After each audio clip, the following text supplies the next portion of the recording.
Good evening, and welcome to another episode of Another Unnecessary List. We are entering the show with friend of Touring Fan Live, Richard Suverud's latest single, Used to Love the Rain, which is, I sing a banger. I don't know what the kids say nowadays. I continue to use the words from my youth. I think banger's a good one. He's got a hypnotic voice. I know, are you familiar with Richard? I'm not, no. But that is very hypnotic.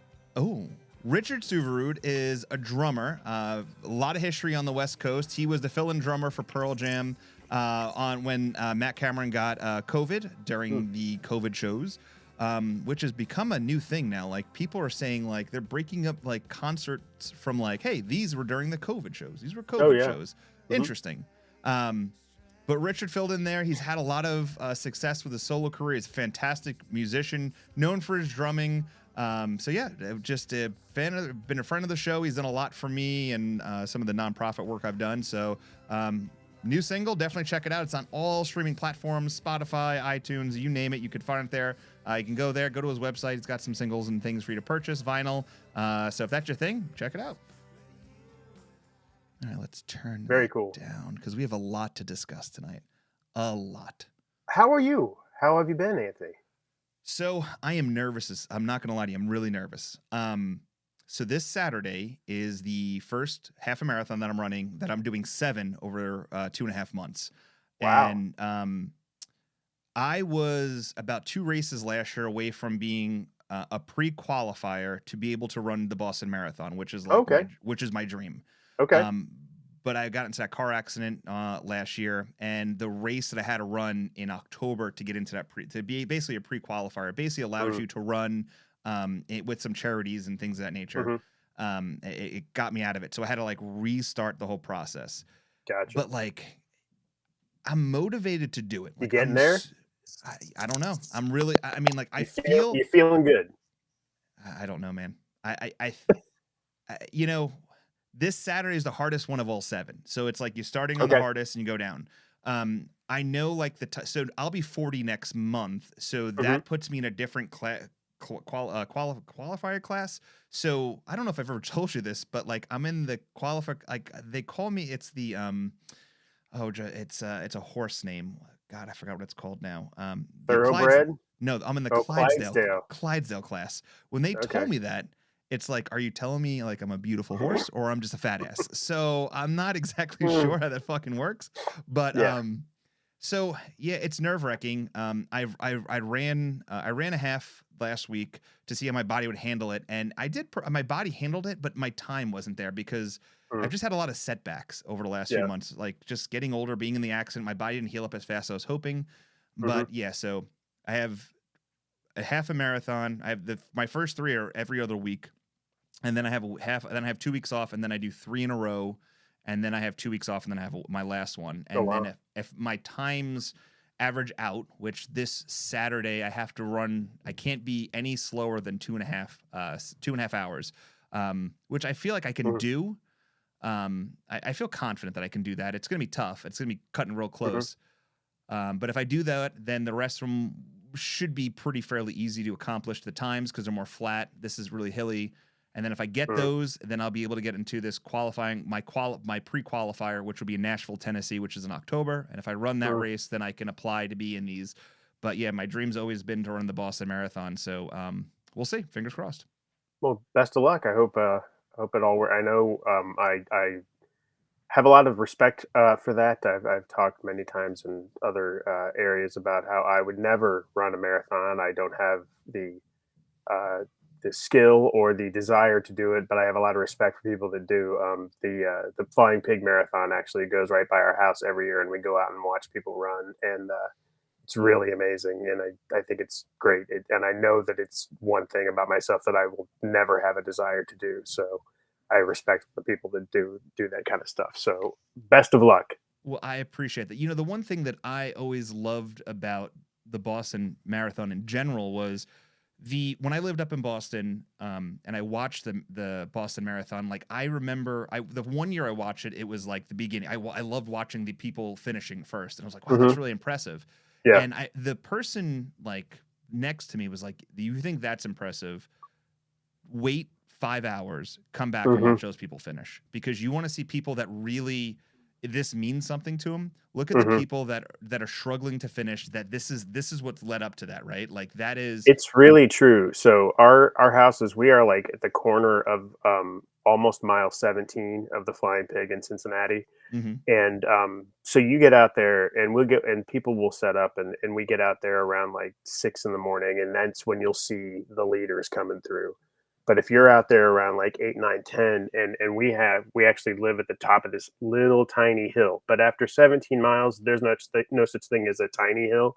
Yeah. And you see the people fighting their way up that hill to finish. Those are the people that really, I mean, they're working hard. I mean, you see these people at the beginning, man, they just fly up that hill and they are on their way to, 3 hour times and for the whole marathon. But yeah, those people in the middle of the pack are really working hard, and God bless them, because it's not my thing. You know, I've never was an athlete my entire life. Hmm. Like I never was never my thing. I tried a couple things. Cross country I did in middle school, and I really enjoyed that process of like running through the woods Hmm. and like running in general. But I feel as though running is the one thing that I can do where it's just me versus me. Like a lot of people look at it like Yeah. the person in front of you, the person behind you, but like this is truly me versus me. Like Hmm. because nobody is there's like I'm never gonna It's a medal. solo thing. Yeah, Oh yeah. it's a solo thing, and it's about, I think it's really about challenging yourself to what you can accomplish. So I think that's really impressive. Yeah, it's yeah. So I'm nervous. So that's this Saturday. And then next week I have Jack White 3 days in a row, which I'm really excited about. So that should be that's what I'm Awesome. That'll be great. yeah. I can't wait. I can't wait. I know. I just we'll see what the posters hold for those. So I'm interested to see what they've got. Being working with them on some stuff. Interested to see who they've got. I really liked what I've seen from really interesting the stuff from France, and then some of the stuff from the Tokyo shows. They've been a little bit different than what they've done in the past. So I thought they've been pretty cool. yeah, because I mean the New York shows were pretty on the money of what you'd expect from Jack White. Hmm. And I felt like even the ones he was doing like the pop-ups, like those were pretty much like you knew like they were typical Jack White. Yeah, so but me personally, like I've quite a few I've been to quite a few Jack White shows. I have a lot of his posters up. My favorite one, which is literally right next to me on the right. I don't know, let me see if I can turn the camera real quick. It is like people hate this. I don't know, let me see if I can pull this down. But it's this random like ghoulish thing that says Jack White with the starlight, and it has like Oh, Third I Man like that. Records. Yeah. Yeah, it's different. Hmm. It's a Well, different I thing. do like that they do try to do different things, and I think that they do experiment a little bit, which is kind of nice. Yeah, Um, and I think that they try to keep with the um, I think they try to keep things regional, and also with different countries. I thought the French ones were really interesting. I thought the way that they played on some of the French art was really cool. So and definitely excited to see what they come up with.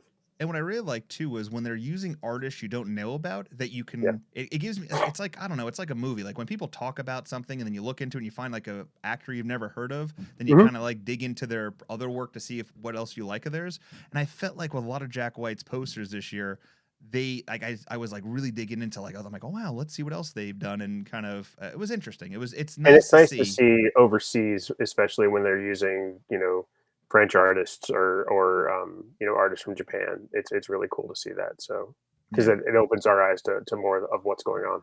I agree. I agree. And you being an artist, I think you can truly appreciate the fact that art is different in different countries, just the way you're brought up, what Oh you're yeah. being inspired by. Like, it's just different. So it's always Hmm. really cool to kind of see like how those artists are pulling from where they were raised and where they're living and how that's being brought into the style of artwork. That's always fascinating to me. Well, I also think without something like gigposters.com, which rest in peace gig posters, but we don't get to see a lot of artists from other parts of the world unless they start getting big and start. So it's nice to see different styles and different artists from other places. When I mean, because not everybody gets to tour in France, not everybody gets to tour in Correct. Tokyo. So when you get an artist like Jack White, it's really cool to see them utilizing that talent that's over there. Yeah, and I think the crazy thing too is like you made a great point about like gigposters.com. Like there's not Like then you had espresso beans pop up, which Mhm. they've kind of died off, and then you had collections, which they went from like acknowledging artists to like kind of creating their own posters and doing their own things. So that's changed a lot Mhm. in how that Yeah. works. But there's not a really good platform like there used to be of like exposing artists and being able to see their collections in a way that everything's put together. Have you been on Poster? No, I haven't. Are you there? Yeah, I'm here. Poster. Yeah, I froze a little bit. Posterdrops.com. Oh, They're good. They're kind of I'd say they were like collections was maybe like 10 years ago, but okay.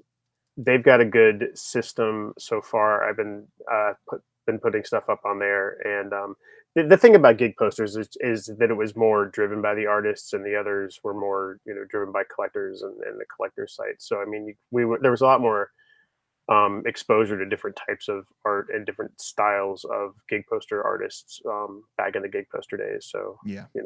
big ups to Clay and all the people that we knew from gigposter.com days. Well, how have you been, Brian? I'm doing good. Finishing up some posters. I just X is doing a couple shows out west in April, so I did a couple posters for those shows in Tacoma and Portland. Um, and I've got a local show, a local friend of mine who's in the arts community here is putting on a show in honor of the rap artist MF Doom. So we've got about Oh, 50 artists that are doing MF Doom inspired work. And I just finished off my poster that's going to be a short run of about 25 that I'll be doing some doodles on some things, but I've sent that off to the printer and then just finishing up the Jack White poster that will be for one of the shows in May. So nice. very busy drawing lots of things. So Well, it's good and to hear. excited and while drawing, listening to documentaries that we will be talking about tonight. It is interesting, and it's funny because I want to talk about this too before we get into this list a little bit because you and me had kind of a text, and I think we both agreed on this that like first of all, I think our hatred for Rolling Stone magazine grew drastically after this list. Like I I think agree. Yeah. because for a publishing company that claims to be ahead of the curve when it comes to music, there and all these things, they kind of muddied this list down because when I think of a documentary, I think of like learning something, being educated about something, kind of going behind the scenes, but also having Hmm. narrative behind it and things of that nature. So when I think of Yeah. music documentary, there is music documentaries on this list, but then there's like concert films on this, which is more of like watching the concert. You might have where it's 80% concert, maybe a couple talking parts, but you're not learning anything. And Yeah. that's I more of a think concert I film. I agree. I think that the one of the big delineations and the big delineations in this list is the concert film versus the music documentary.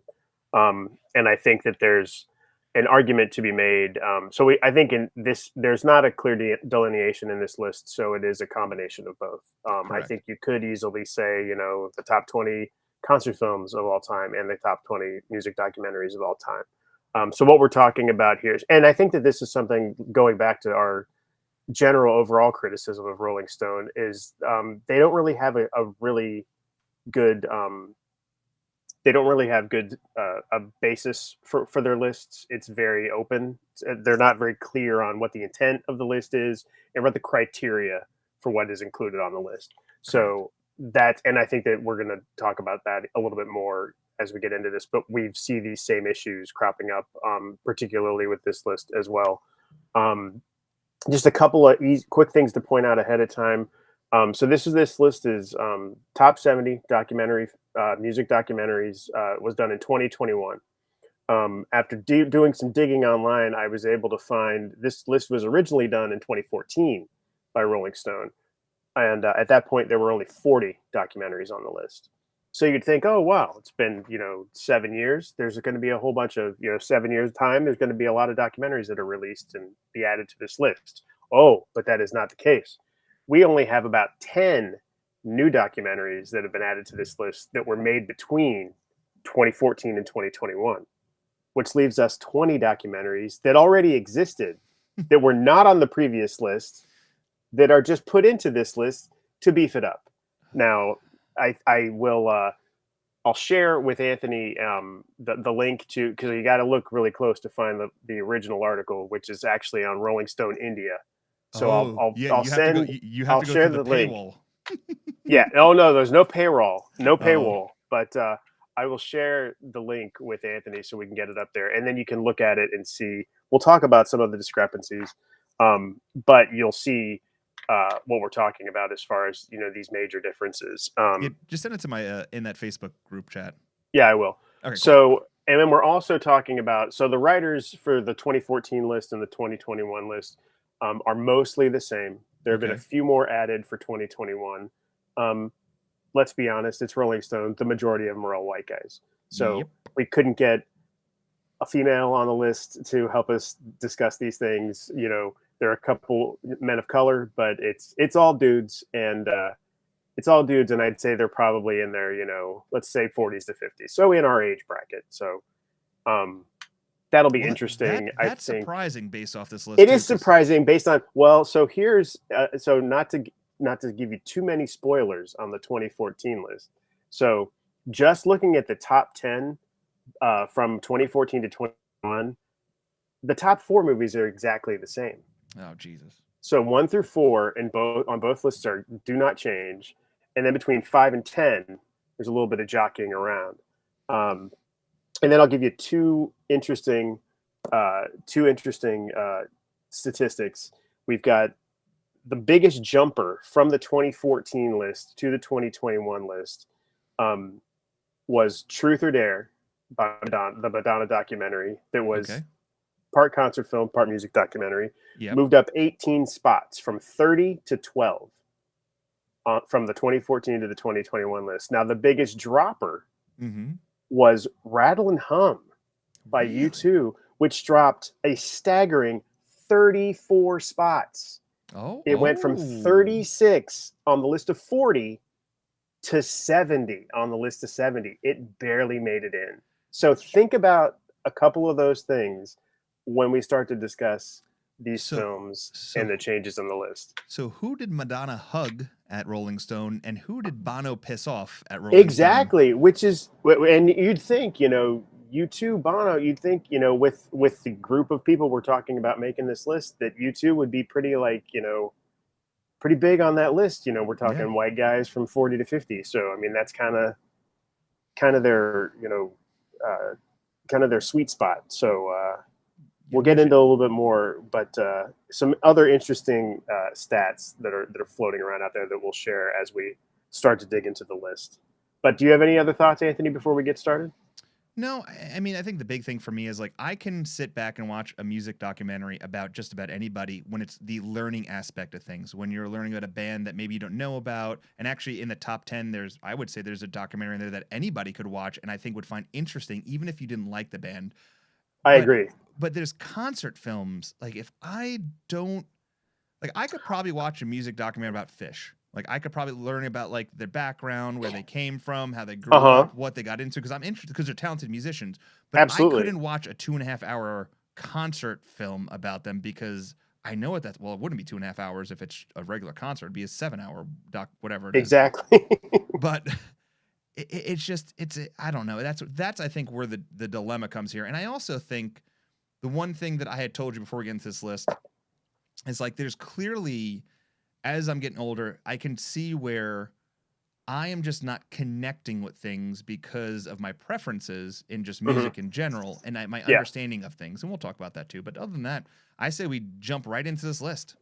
Let's do it. All right. So number 10 is what I was just kind of highlighting a minute ago. So you don't have to be a fan of Metallica to really love Some Kind of Monsters. I remember seeing this movie at the theaters. I was working at the movie theaters. I remember seeing this, and I was mesmerized by the true rawness of how Hmm. opened they were. Because this entire documentary is really peeling back a true sense of what it's like to be in a band for so long, having a break in a riff in a band, and how to try to mend it by adding a new member into it, with the other member leaving in such a hasty way, Hmm. trying to develop a new album, and then learning about the band, So this is truly, in my a fantastic music documentary that, in my eyes, even being not a huge fan of Metallica, I could see this. If this was in a top three, I wouldn't argue it because this is exactly what a music documentary is supposed to be. It's supposed to be about the learning experience of something, getting something out of it, and feeling like you walk away with something and being like mesmerized by what just happened. And this really just like I mean, I watched it again for like, since probably the first time I saw it 2 weeks ago. Hmm. And I was just as enthralled with the raw, the grittiness, the truth, and just like, and I think the thing I even told you to is so shocked how they let themselves be so real in the Hmm. documentary because that documentary could have broke them too. People could have saw a side of them and been like, their true fans have been like, Hmm. man, Lars is a dickhead. Like, there's just so much to it. It's one of my, so I'm not, I mean, I like Metallica. I'm not a huge fan. I love this movie. I watch it pretty frequently. I love, especially, and I think there's even another, when we talk about, concert film versus, music documentary, I think you could even make an argument for a third category of there being a, recording of documentaries about making records. And this is the only one of the top 10 that's actually, if we, there might be another one that you could argue, but I think this is the one that's actually about making a record, and their intent to make a record. Now, there's a lot of other things going on besides them just making this record, but so much stuff you see in the studio, of them working on things and how they write, changing how they write, their personal relationships. I mean, I think that this documentary really runs the gamut of a little bit of everything because it talks, talking about band members, losing band members, gaining band members, their relationships, the history of Metallica, and then simply the recording of what becomes Saint Anger, and a lot of that in the studio, which I think it's riveting. It's really exciting to watch, whether you're a Metallica fan or not. I mean, it's It a really, I think, what's one of your, I mean, for me, the auditioning of the new bassists, the new bassist auditioning, sequence is my favorite in the entire movie. What was one of yours? Is that, I mean, do you like that one as much as I do, or? yeah, I think the one funny thing to me was like when they started talking financials, Oh my like how they, god, yeah, and you're just like, what? yeah, like how they And broke it down. they're like, we're gonna, and not to, yeah, not, no spoiler alert, we're gonna offer you $1 million to join our band, Yeah, and he's just like, what? yeah, And they're like, and we're gonna, just get in and get motivated and just do your thing, and insane. yeah, And it was, I yeah, think that and was it's just, clever. And I yeah. really dug like when like the psychiatrist comes in and like James and Lars are like at his throat and he's like trying to get things like trying to like work things out with them and they just like don't give a shit. But I think Was that when? What about like when he's talking about moving to San Francisco and they're like, "Do we need to tell him he's not in the band?" Like, oh like yeah. he wants to talk about set lists and shit, Oh, and they're like, it's brutal. It It is is a brutal. It it's a really is. But brutally honest documentary that it's just it's this is something that I can watch beginning to end, and I'll have this is one of those ones where my phone's down. I'm not mhm, enticed to pull my phone up to go on Facebook. This is not one of those things where I'm looking at the clock saying, "Hey, when's it going to be over?" And this is mhm, not something I have to watch over multiple times because once you get past 38, I think Brian, you can admit this. After a while, like those hour and a half long movies, they become a yeah, 2 or 3 watch, the two like 3 sit downs to watch. Like it's hard sure, for sure. it's just we And we're this one busy just, people. it covers so much time, and it really, there's not a lot of downtime as Mhm. when they're dealing with things, and it's really, it's well edited, and that's Oh yeah. the production of the Joe Berlinger and the other guy who passed away sadly, who made all the Paradise Lost documentaries, um, about the West Memphis Three. Did this, and it's really just it's a well made film. It's really interesting. There's a lot of drama to it, and it does have great music, and it just really, you're really a fly on the wall on this whole process of making a record and dealing with their feelings and emotions, which is actually, I think, a really cool thing to see. And if I remember correctly, I do remember the director was on, I think it was MTV when the movie first came out. And I could be wrong for saying this, but I feel pretty confident in this that he was talking about like they'd ask like, "Hey, how much insight did the band have on saying what could and couldn't be in the film, and he said, I told them that I wasn't going to do this documentary if they were going to have that much input. That and Oh they yeah. basically told me from the get go, make make it real, and it is They even as real as mentioned get.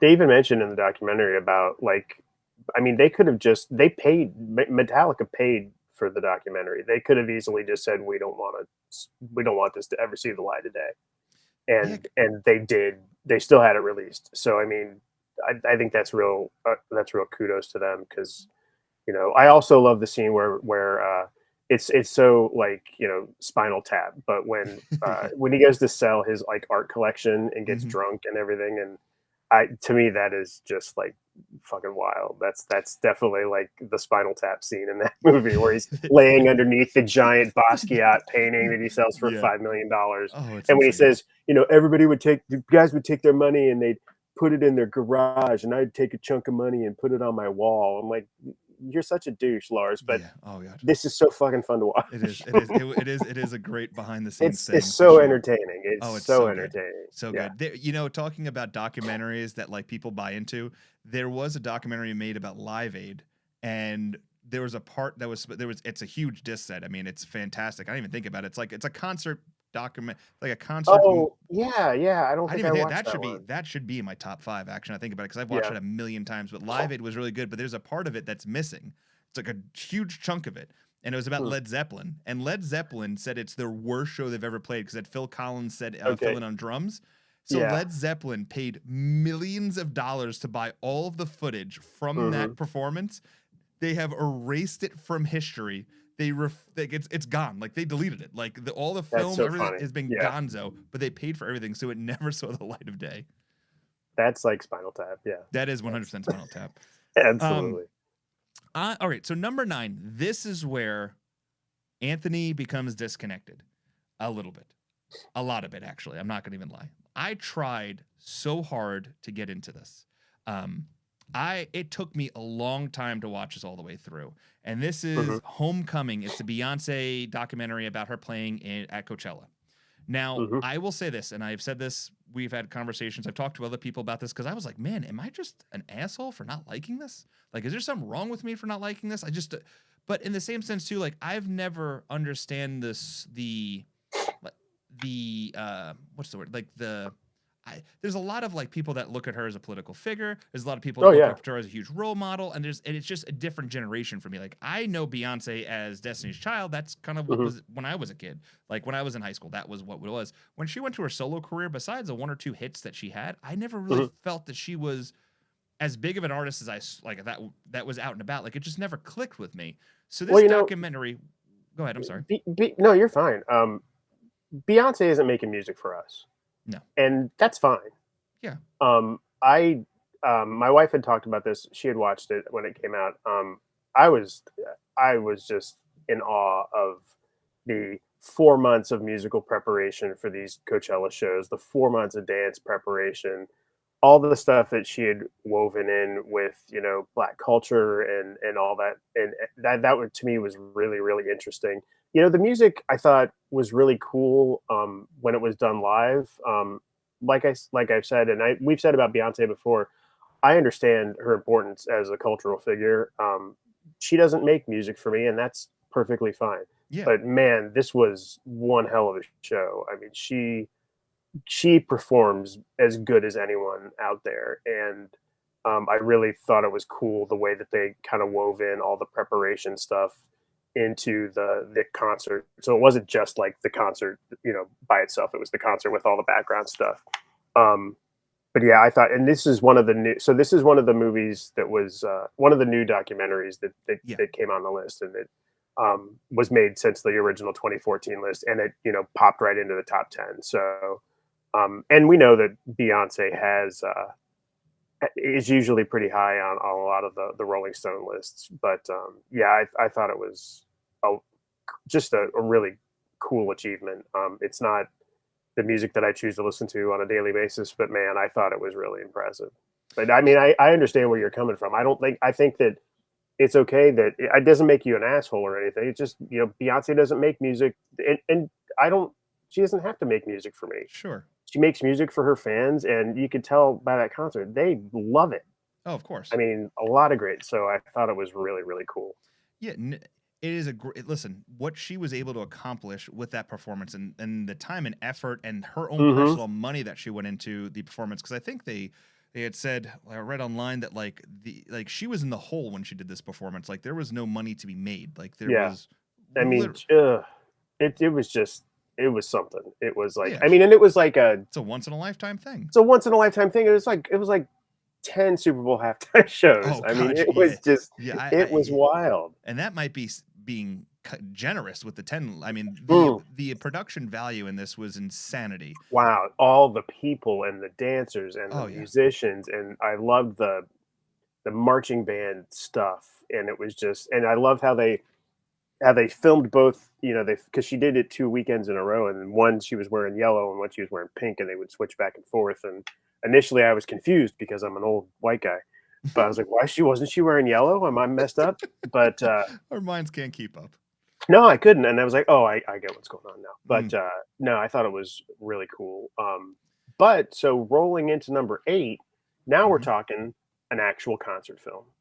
We're talking Yes. Monterey Pop from 1968. I know you and I had talked about this a little bit off the air, and I think it was really cool to see all of the different musical acts um, from Monterey Pop. Because I mean, we all hear Woodstock, Woodstock, Woodstock. Monterey Pop was the year before Woodstock, and it was a huge. It was basically like the West Coast Woodstock. Um, and it was. I thought it was really cool to see all the different types of artists they had playing because you got the Mamas and the Papas and um, Mamas and the Papas and Ravi Shankar, and of course you've got Hendrix lighting the guitar on fire, which is the indelible image from that concert. But then you've got the Who, and you've got lots of other acts from that Yeah, time. Jefferson Airplane, Otis Jefferson Redding. Airplane. I thought the Otis Redding scene was great. I thought it was cool the way they did it. Like it was basically like one song for each act. Some of the songs I was like, I wish they would have picked a different song. I I thought the same thing. Okay, Oh, because give me something a little bit better. I mean, I don't have to have White Rabbit, but give me something. Give me a Jefferson Airplane that I know. Yeah. But yeah, I thought it was really, really cool. I mean, especially like, I mean, shocking that Woodstock is not in the top 10 or I even on think the list. I think it's number 11 if I remember Okay. Oh, correctly. okay. Okay. Well, you're right. You're right. I apologize. But yeah, Yes, but it is. to see Monterey Pop above, I mean, definitely in that same vein. It was really cool. I think it's one of the only. Well, I mean, there are a couple of other, but it's one of the only like, um, festival documentaries in the. It's the only festival documentary in the top 10. Well, what's interesting too is how overlooked Monterey Pop is. I mean, everyone says how Woodstock Well, it's was all what it was overshadowed created by festivals. Woodstock. Yeah. Yeah, but But Monterey Monterey Pop Pop, was the year before. yeah, 3 days, 1967, June 16th to the 18th. You're talking about, and like I said, the lineup was ridiculous, and the historic factor. And it's crazy to think that like when you think of that, you think of Jimi Hendrix lighting guitar on fire. When you think of Woodstock, you think of like the Star Spangled Banner. Uh huh. He's had so many historical moments in music Yeah. history is fantastic. But I think the one thing that blew me away is I'm being an audio video guy, being in the field of audio video. I can be like really particular about how things look.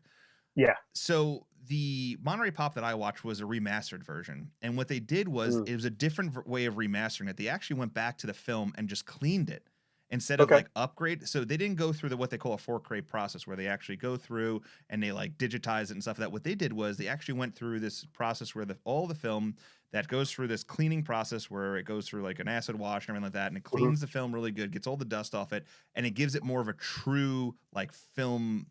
And that's and I was like mesmerized by the colors and the tones and the artistic Hmm. features and the way that it sounded. It was just done in It a way that, sounded great. Yeah. oh god, yeah.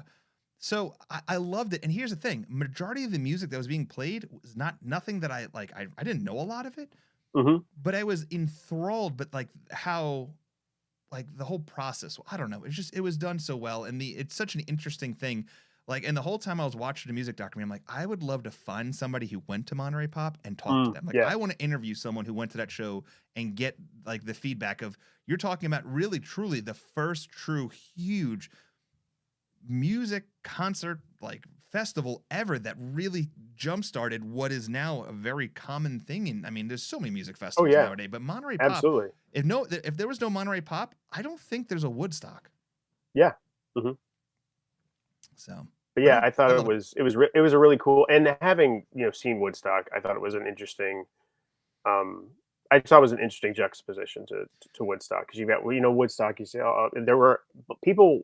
A lot of the crowd shots I thought in Monterey Pop were really cool Hmm. to see a lot of the diversity in the audience, but then even just them sitting and how they reacted to the music, I thought was really interesting. Yeah, Especially like that last performance is the Ravi Shankar one that was like 20 minutes long, and you're like, are they still playing? And but people were just glued to mesmerized. that. Oh yeah. Yeah. And this is one of those ones where this so this is where I guess concert film, concert documentary, like those things can be different in its own sense. I feel like Woodstock's was more of a documentary talking about the process of like how he kind of Yeah, they worked his talk about way and yeah. getting the documentary. With this wasn't so much that it was more about the festival and the This was music just and more like you're just there and it was like yes. a fly on the wall type of a thing. Correct. So it's tough to say because I think Woodstock's the better music documentary, where I think this is the better music concert Meta film. concert film. Yeah. Yeah. Okay. Hmm. I agree. All right. Number 7, and this is gonna drive me nuts. This is where I hope that we're on the same page in this. Cobain montage of heck. I'm gonna say this right now. There is so many other documentaries on this list that are well more deserving to being higher than this. And also in the same sense, there is better Nirvana and Kurt Cobain documentaries out there than this. I watched this Thank you. Thank you. and watching it like because I was watching it, I'm scratching my head. I'm like, this is this is how you want him remembered? Like this is it? Yes. Like I hate this. I hate it. I watched it when it came out originally on HBO. I was so excited to see it. I'm a bit, we've talked about this before. Big, Seattle, Pearl Jam, Nirvana. I love all that stuff. I've read all the books, blah, blah, blah, blah. This to me was just a pure, like, let's solidify the mythos of Kurt Cobain and all of the things that we've heard. All the myth. This wasn't about truth or honesty. This was no. like solidifying the myth of what Kurt Cobain was, based on Courtney Love and a filmmaker that wanted to make Courtney Love happy. That's all that's going on here. I really just I read some things about it that people were like, oh, it's a recreation of the documentary and the music and the animation and blah blah blah. You don't need all that shit. No. All that extra pomp and circumstance is hiding the fact that there's no substance in this documentary. Zero. There's zero.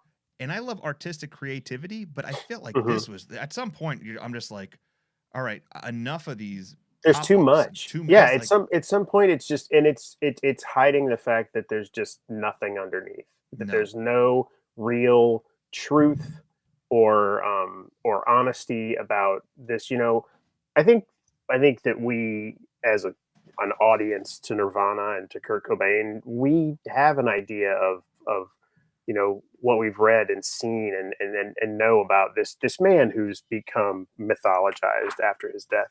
Sure. Um, but I think that all of these, he was a guy that liked to play music, and he was really artistic, and he did all kinds of art, and he did it all well and interestingly.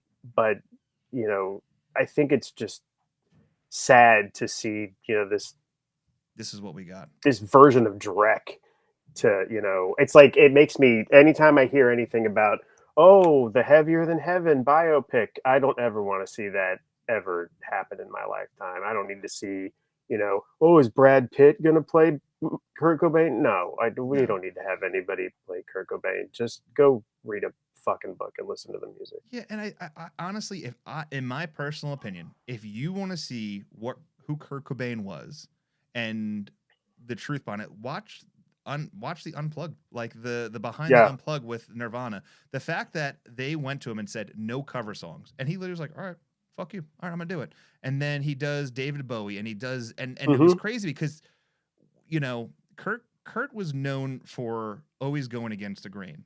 I even think so, like watching that documentary too, going back, like I think some of his drawings that came up, like I think those weren't even like anything more than him just fucking around. Like I don't even think any of the shit. Yeah, I think you're right. Yeah. So like they made bigger things out of Kurt Cobain never even took himself serious. Like it's just if you look into like his interviews, he never took himself serious. Well, I and I mean, think that if you, I mean, what was Kurt Cobain? I think that Kurt Cobain was an artist. I think that Kurt Cobain was an artist on all levels. Um, I think if you asked Kurt Cobain to his face if he was an artist, he wouldn't even cop to that. I think that that would be too boastful for him. mm, And maybe that's me, maybe that's me adding my own mythology or whatever to sure. what but I don't think that he was a egotistical, he didn't seem to me to be an egotistical kind of person. Yeah, he was going to do what he was going to do, but um I don't think he thought when, I wrote a song, and I don't think when he wrote Smells Like Teen Spirit, he thought this is going to be the biggest thing since sliced bread. He might have thought, man, it's a really good song, but I don't think he ever thought it would be what it turned No, into. no. Yeah, no. Um, Terrible documentary. Does not yeah, belong even in the top 70 in my doesn't opinion. believe it doesn't belong on the list at all. It certainly No. does not belong in the top 10 without a doubt.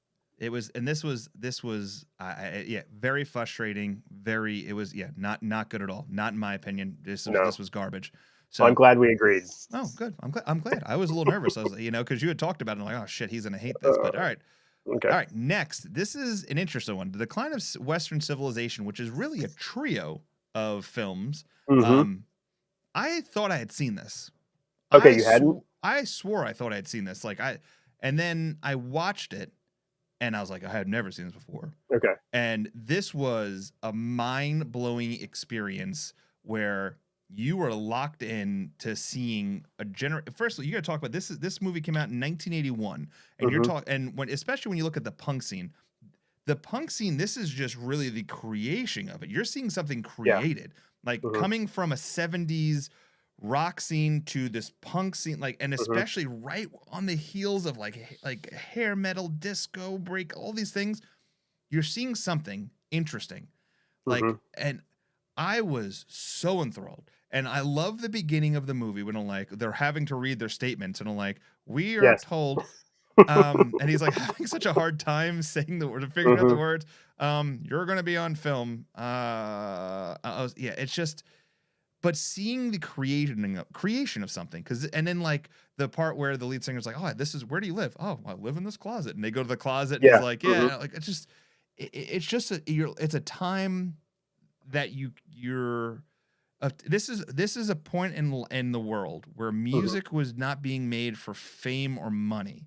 It Hmm. was a rebellion. This is the true definition of rebellious music, because Hmm. these bands you're talking about, X, you're talking about I can't think of any of the band names off the top of my head, but X, X. Black Flag, the Oh, Black Germs. Flag. Jesus. Yeah, Black Flag. We're talking pre, Henry Henry Rollins Black Rollins. Flag. Yeah. Yeah, these and they're most of the live footage you're seeing is not even these people playing in clubs. They had to like rent a space for them because these bands were too dangerous for clubs. You got the Germs, where you've got Darby Crash, on drugs and flying around all over the place, and the most quote unquote marketable of these bands it was X. And you see them, John Doe's doing needle stick tattoos, and they're talking about writing songs and stuff, and it's just, yeah, these are like 20-year-old kids that just decided we're gonna be in a band, and And it was they're so living good. in like abandoned, and I love all three of the Decline movies. I sadly, my favorite is Decline 2, The Metal Years, which ended up a little out of the top 10. And I watched this movie, I shit you not, like weekly, sometimes Wow. multiple times a week, because I love the sound, I love the music, and I love the nonstop parade of delusion of all of these like kids thinking I'm going to be a rock I'm star. gonna No, be a you're rock not. star. That's right. Yeah. None of you are going to be rock stars. No. But yeah, Decline 1 is it's just so freaking raw, and they're just banging it out, and you see all these really, really cool. I mean, yeah, you're right. It's like the beginning of this West Coast LA punk scene that, and it. Well, I'll talk about it a little bit more because this is one of the ones that's on Yeah, my okay. top 5 list, along with the other 2 Decline movies. Yeah, But so but good. yeah, it's a really Penelope Spheris who directed all 3 of these, and she ended up directing Wayne's World later on. But yeah, 3 great movies, and the first one is awesome. They are necessary viewing if you like music, and certainly if you like punk music. And you can Totally. watch them for free on Tubi. Tubi. It Can't go will, wrong. yeah. Yeah. Shout out to Tubi. You can watch them Shout for out free to if you want to Tubi. put up with some commercials. There you go. Yeah. The next one is something that I'm hoping. So A24 which is right now probably my favorite like production house that's putting out movies because I watched a movie Heretic with Heretic, yeah. Hugh Grant. You good? That movie blew my fuck. I had no First of all, I had no idea what the movie was about. Then I watched it and I Okay. was like mind blown. Like A24 A24 puts out anything that's wild and, controversial, controversial and except Amazing Grace, because what they did was they purchased the correct. rights for all this Mhm. filming for this Aretha Franklin performance. She did 2 night stand in New Temple Missionary Baptist Church. Um, Mhm. and I have never watched this, and I'm not a huge Aretha Franklin fan. Besides the couple of songs, her big ones, that's all I know. Yeah, I was. This is one of those things where it's almost like a historical documentary because you're absolutely. Yeah. seeing this treasure, this Mhm. American voice, this beautiful soul giving, and just there's a point in the movie. I want to say it's the hour 10 mark where they Mhm. they span to the audience, and I rewind it like 3 or 4 times, and there is a guy, an older gentleman, and he's sitting back, and he keeps going like this, and you can see in his eyes he is lost in her Mhm. voice, Oh god, yeah. It's and it's so well made and oh yeah, so I mean, it's historic. Yeah, it's this piece of history where you're watching them prepare for this 2 night stand, and so it's rehearsals and it's rehearsals with the choir and then with Aretha, and it's just yeah, it's really an amazing document. I think an amazing document of just R&B music, but particularly Aretha Franklin and just like her amazing gift. what surprised me the most was this was filmed what in 1972, yeah, Yeah, 1972, yeah. and this was sat on until what, 2 year two Till 2018. 2018, and you're like, how is this?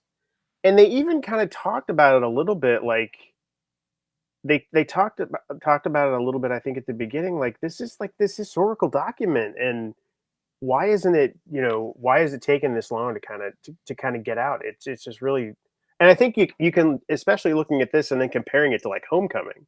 I mean, very similar idea here. I mean, Yeah, they're 100%, you're doing right on that. these giant performances. I mean, these really historic performances, and how we're getting ready. And then it's kind of like the Aretha one was kind of just like hidden and tamped down for how many years.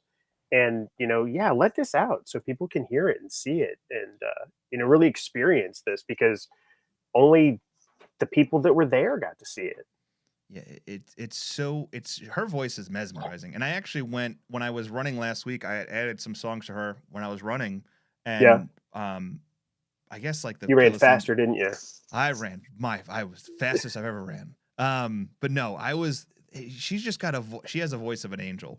And Hmm. there's certain artists in this world that when they sing and people try to replicate it, you can hear that someone's trying to replicate it. When Aretha Franklin sang, she sang because that was her voice and that is Hmm. what she had. That She was her wasn't gift. trying to replicate No, anybody. She was just doing no. her thing. Yeah. I'll And never forget, we were watching one of those, VH1 used to do that Divas show, mhm. and Aretha was on with Mariah Carey, and Mariah tried to like one up Aretha, and Aretha was like, the next run, Aretha was like, oh, she just took her down. Like, you don't fuck with Aretha because she can show you what's going on. And that's saying a lot because Mariah Carey's got vocals of Uh an huh. angel too, but Aretha Franklin is like, if we're gonna live it, it's like God, Aretha, Like once Mariah. in a life. Yeah, I mean, Yeah, like a once in a once a lifetime. Yeah, lifetime talent. Yeah, yeah. so great. It was really, really fun to watch. So All right, moving on. Number 4, Stop Making Sense. This is the Talking Heads 1984 I'm concert film. Yeah, I'm interested to see what. So this was on their last tour. They filmed a couple of nights in LA. But interested to hear what you think of this because I know that we both like the Talking Heads, but Yeah. I was really interested to see what you think of this. So I don't know if this is the best Talking Heads documentary. Hmm. I don't think so. It's Actually, not my favorite set list. I mean, when I no. watch it, I bop around to the songs that I like more than others. Um, like I love Psycho Killer at the beginning when he just comes out, and this has also got like this like art film thing, especially with he wears the big suit at one point in time, and he's dancing around in the big suit and all that stuff. Yeah, Um, but I think what this does show you is that it shows you what the really really good Talking Head songs are and what the okay Talking Head songs are. yeah, and I think there is a lot of okay Talking Head songs, and Hmm. but the problem with them is they have such great songs that a lot of times it can those other songs that are just okay, it doesn't matter. Yeah. I will say that the one thing I did take out of this was the way that this concert film was shot. It was shot. I mean, and you're talking about the Talking Heads, an artistic band, Hmm. it was shot very beautifully. Like it was a Oh, very it's stunningly beautiful shot film, unlike one of the other ones on this list, which I'm going to butcher in a little bit. Um, this I enjoyed it, but I was like, man, I mean, there's better there's better just Talking Head documentaries. There's better David Bryan documentaries in general. I yeah. don't know. To me this was okay, but I don't know if this is a top 10 music documentary, let alone number 4. Yeah, I mean, I think, and this is where we get into okay, so this is where we get into the whole like Rolling the Stone. the well, the Rolling Stone, yeah, back to the Rolling Stone. These are the four that were on there 7 years ago, whatever, 10 years ago, 2014, 11 years ago, and then in 2021. So these are the top four. So these are like they're telling us these are the four best music documentaries ever. Um, you know, Stop Making Sense has a lot of pedigree behind it. It's the last tour. It's the last time they're going to be together. There's all that drama about the Talking Heads and they don't get along and all that kind of crap. Which might kind of feed into this, like you're seeing something that you're never going to see again because the band just can't get along and play again together. Um, but I think that maybe that builds it up into a little bit more than it is. I mean, I like Stop Making Sense. Like I said, I pop through the songs that I really really love, and I think those performances are great. But I think there's also a lot of kind of dead time in. It's not like a solid kick ass set. There's definitely some stuff in there.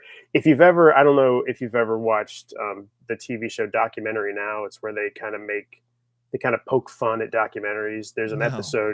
There's an episode where they poke fun at Stop Making Sense. It's called Test Pattern, and it's hilarious. It's on Netflix, so if you get Netflix, but it's so funny. So they're just making fun of the whole idea of a band like the Talking Heads making this documentary. It's very arty, weird type of band. And it's kind of like a skewers it in like a Spinal Tappy kind of way, which is kind of fun.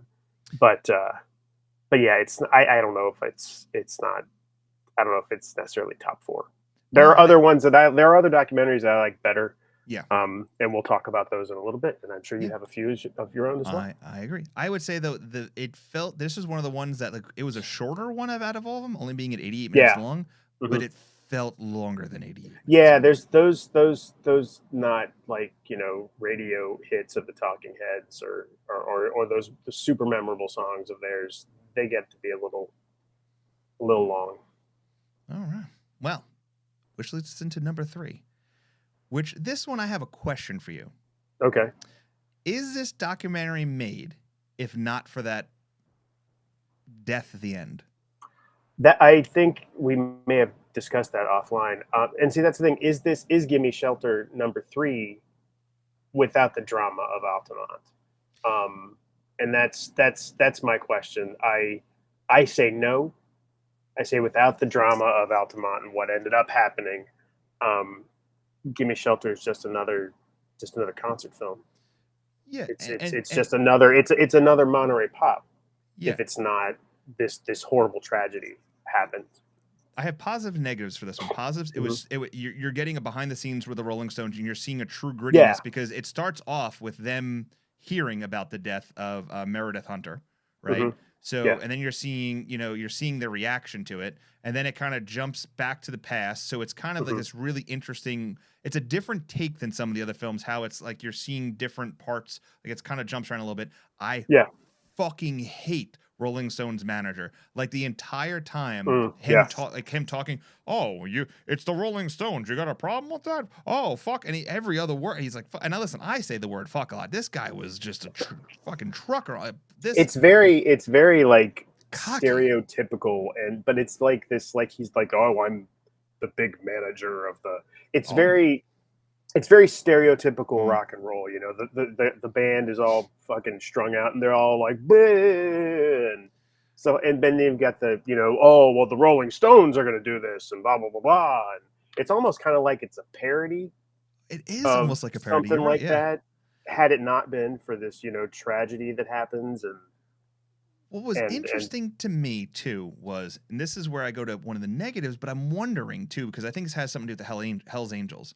So the way they're filming the end concert film, there's only mhm, really two shots. There's one stage left high up and one yeah, stage right a little bit lower than the drummers. That's it. That's only, and you're getting most of the back of the band, and they're mhm. stopping and like, hey guys, come on, stop, hey, and like Mick Jagger's doing his best to get into it, but it's so like hard Well, to, and then it's just that crush of like oh, people. I mean, and how they're like people are sitting on the stage, stage. and Oh yeah. it's just poorly. I mean, it honestly, I think when you watch it nowadays, as as concert goers, and we go to a show, and all the safety stuff that's built in, you watch that now, and you're like, it's amazing more people didn't die. Oh, I'm That place shocked. just looked like it was a hotbed of bad intentions. And I know that that's the whole thing. It's like, this is the end of the flower children, of the summer of love, and all that stuff.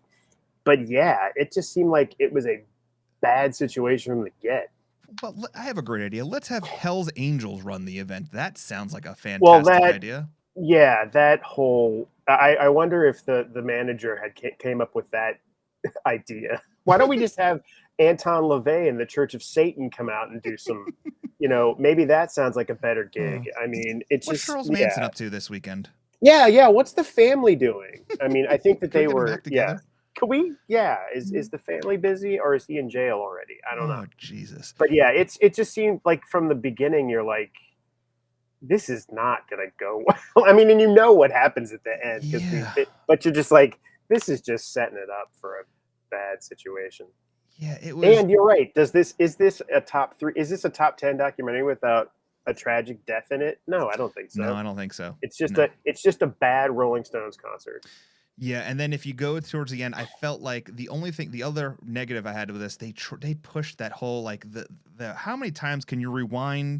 fast forward the gun? Like just I understand, yeah, the gun's there, we get it. Yeah, We we don't, know what happened. I yeah. mean, But I will but say that yeah, that shot of Mick Jagger's reaction yeah. when he finds out about the death, like Mhm. that gave me chills. Like Well, that that's was and that you can see it's you can see the humanity there, yeah. and the humanity from Mick Jagger, who is probably a person that we've known from when he was 100 years old and on, and we don't Mhm. get to see that side of Mick Jagger. So, I mean, that is something that that's harrowing to see his reaction to that, and to see him, obviously it hit him. I mean, and he reacted, I think, the way any one of us would have reacted. And if you think about up to this point, right, we had Metallica, number Hmm. 10, right? A pretty well-known household name band, right? Hmm. Then you had Homecoming, Beyonce, pretty household Oh yeah. name band, right?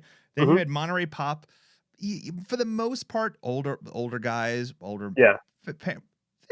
they know, but the younger youths probably don't. They're probably wearing a Jimi Hendrix shirt and have no idea that it's an artist. not a Oh yeah, clothing but brand. nobody else. But nobody. Yeah, they don't know the Mamas and the Papas and all that No. stuff. Then you have the Nirvana Kurt Cobain documentary. Everyone knows Nirvana, but did they really know Kurt Cobain? Yeah. That's a topic for another discussion. The claim Hmm. of Western civilization, there ain't nobody under the age of 30 that probably knows any of the bands in Knows that. nobody knows Maybe any of those people. no.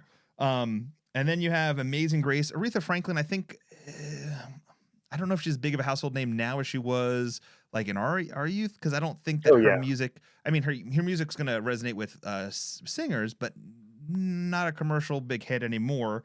Yeah, I And mean, then not on pop radio or whatever. Yeah. no, and then Stop Yeah. Making Sense. I mean, Talking Heads. I mean, I don't think no, not I don't think so. Maybe you have some of their songs in a movie, but I don't think anyone knows that's who they are. It's just that Psycho Killer song, not the Talking Yeah. Heads. And Hmm. now Hmm. Gimme Shelter, Rolling Stones, huge band name. How everyone knows the Rolling Stones. I mean, it's just, it's Yeah. a Rolling Well, and this Stones. is also, now we're getting into the, shall we call it, the Rolling Stone sweet spot, where we've Oh, got the Rolling aggravating. Stones and Yeah. Bob Dylan and all those people that they love, like super, that the Rolling Stone magazine, like, this is their Yeah. bread and butter. Yeah.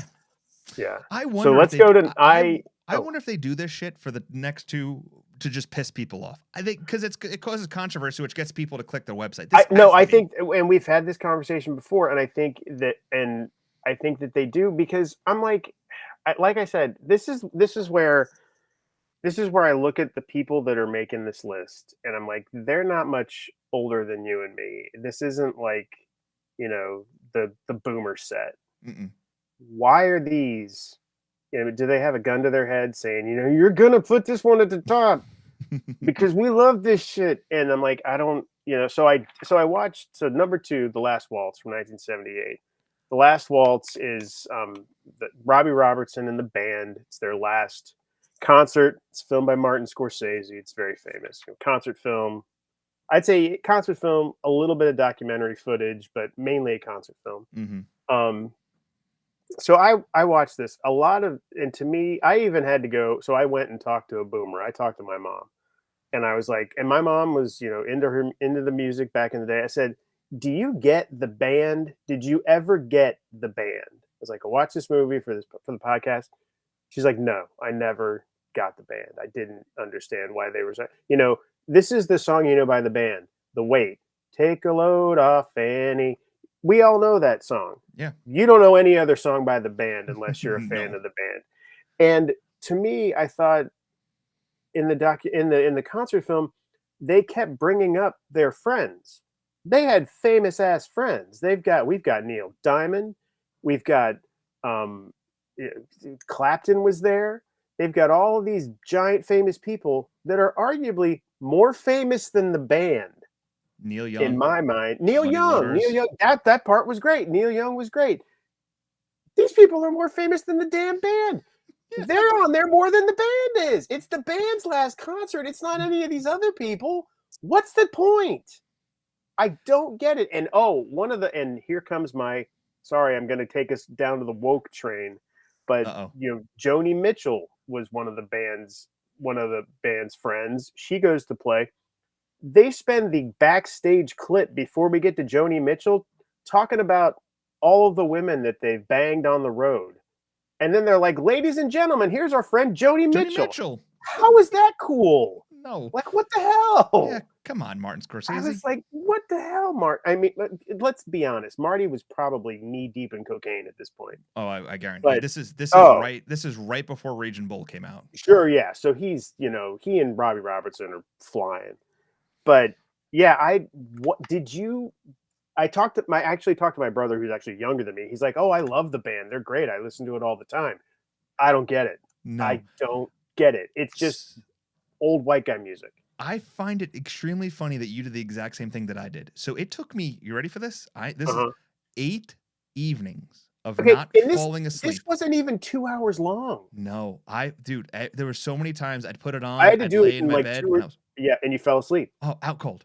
Exactly. This movie could put you to sleep. So if you have trouble sleeping, put on The Last Waltz. That's right. Because it will help you go to sleep. So first of all, who the hell puts on their final concert on Thanksgiving Day? Yeah, I didn't even get that. I That's didn't get that's that either. It made no insane. sense to me. I'm not going. I'm not going on to a Mhm. concert on Thanksgiving Day. I I don't love care my whose last turkey. concert it is. I I want love turkey. turkey. I want That's right. turkey and football and a nap. That's right. I don't give a shit Yeah. about the last waltz. Yeah, so so after watching this, I'm like, all right, maybe I need to learn about the band. First of all, also that drove me nuts too. The fact that you named a band the band, The band. like that gave me cringe fact. I was like, you are. Like you couldn't come up with anything better? I just Come really on. want. I really want to go to the lead singer and be like, what the fuck is wrong with you? Come up with a Yeah, better what? name. You think you're just so cool that we're the Oh, band. Okay, so you backed up Dylan one time. oh yeah. So here's the yeah, so and here's the Dylan thing Oh because yeah. Well, let's with the let's not get Saint into that yet. Bob. Don't let's get into it yet. But no, but Saint Bob, you've got Mm, they backed up that's how they cut their teeth. They were Dylan's backing band. but So, but so yeah. yeah. I don't know. So I went down a rabbit hole and listened to the band, Mhm. and I could not get into the band. Like Okay. it just was not for me. Like there's some music that's from back in the 70s and 60s, and I'm like, it's not for me. But I can drink a beer out on the porch and listen to them. Like, I can get into this and stuff. I cannot get into the band. It just felt Yeah. forced. Their fan base felt forced. Like, so I talked to there's a guy in my neighborhood Okay. who's big into music. Like Okay. he's like loves all of it. Big vinyl And guy. Like, what do you think? okay, so I went up to him like, all right, I had a question for you. I like that The we both did this. We I both asked somebody else what that's they well, that's when you said you went to your mom. I was chuckling inside. I'm like, Yeah. holy shit! I was on a walk and I saw Brian. And I'm like, hey, so I went to Brian and I'm like, hey, oh, coincidental by the way, Yeah. but he spells it Bryan by the way. I Anyway, don't do that. no.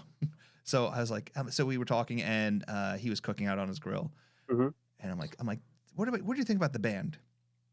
And he's like, he said he saw them, I don't know, early 70s or whatever it was. And he's like, Okay. I just didn't, he goes, a lot of people around smoking pot, having a good time, but it wasn't for me. I Yeah. just don't understand the musicianship to it.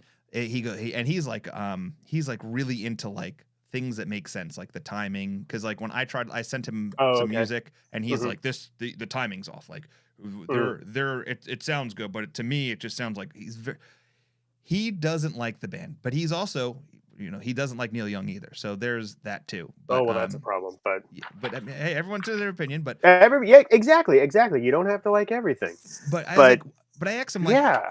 being from he's originally from Kansas City. I'm like, was the band a big thing around here? He's like, no. He's like, I don't remember them selling out anything. I don't remember them playing big venues. It wasn't a big deal to Yeah. us. So maybe it was a West Coast thing. So I was like, oh, okay. But Well, and then I was surprised to find out they were from Canada too, and I was like, what?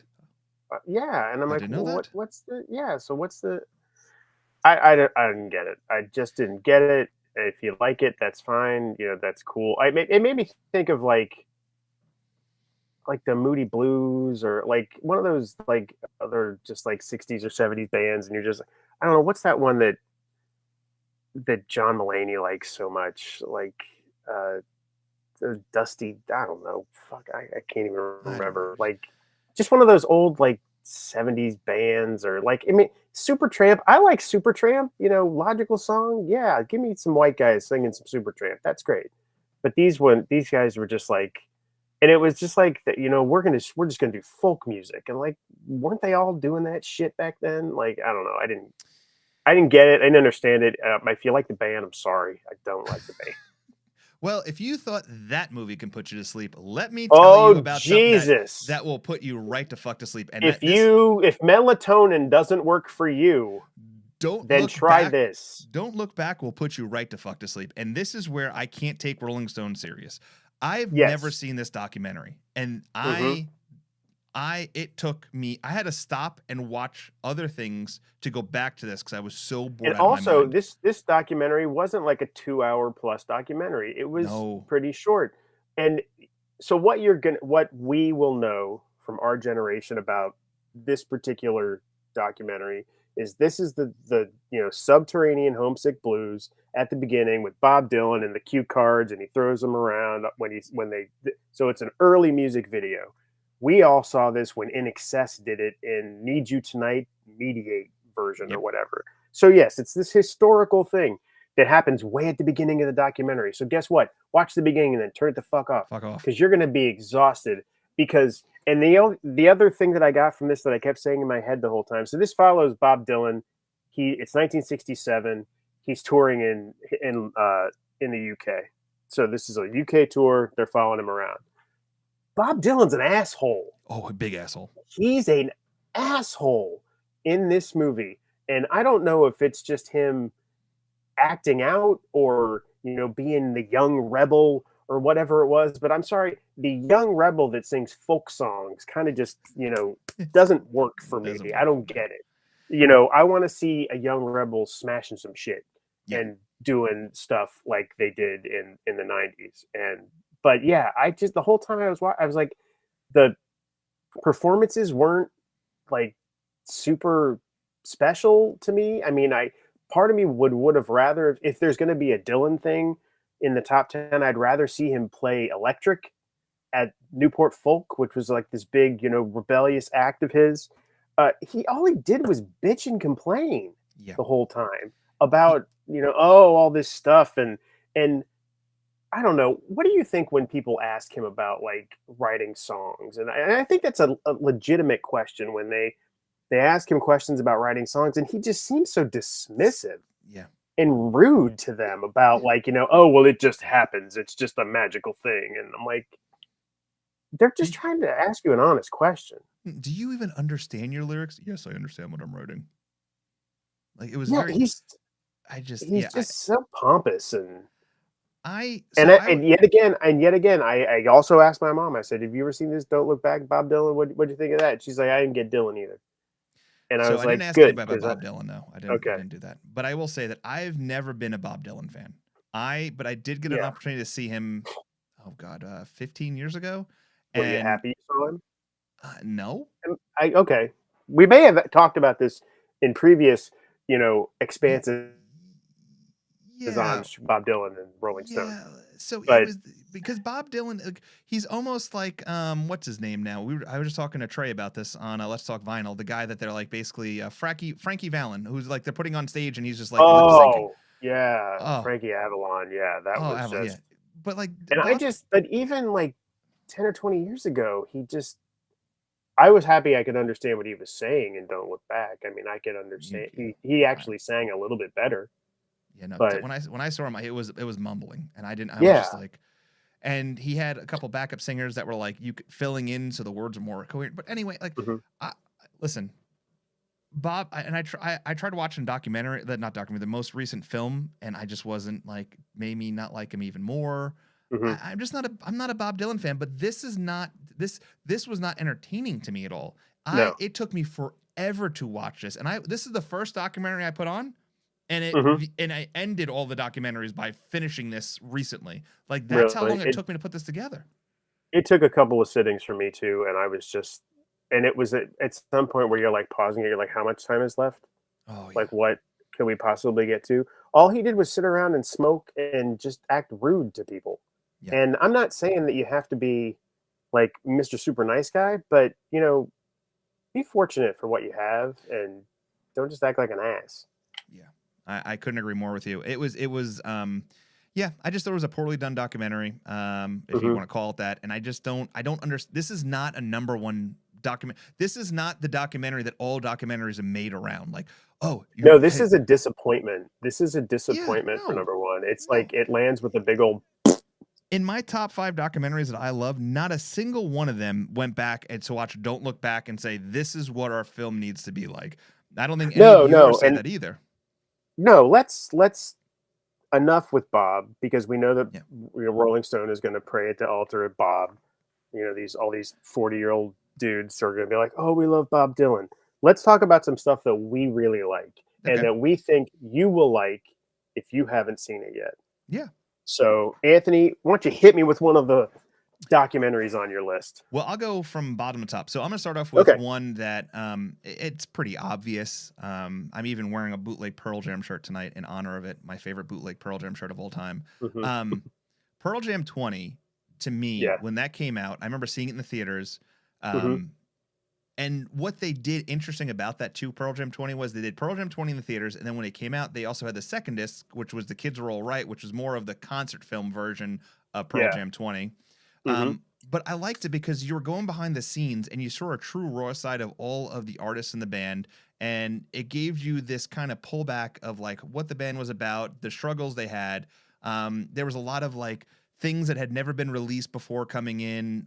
It was really good. I really enjoyed it. It was something I can go back and watch often, and I just thoroughly enjoyed Pearl Jam 20. Hmm.